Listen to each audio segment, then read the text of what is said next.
ఏంటి ప్రేయర్ చేయాలా? అవసరం లేదు, నీ వంట మీద నాకు నమ్మకం ఉంది. ప్రేయర్ గురించి కాదు, పైసలు ఇవ్వు. పైసలు? ఏం డబ్బులు ఇవ్వాలా? లేకపోతే తేరగా వండి పెడతారు అనుకున్నావా? నా కష్టానికి వెలగట్టాల్సిందే.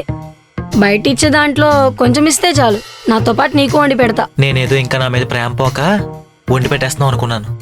అంత లేదు, ఎలాగో నేను వండుకోవాలి.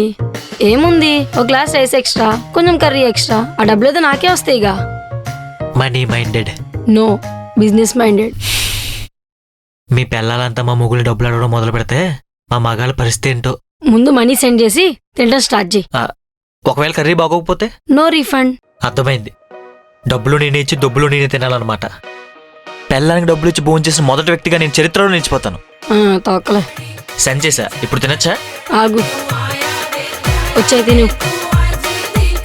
నీ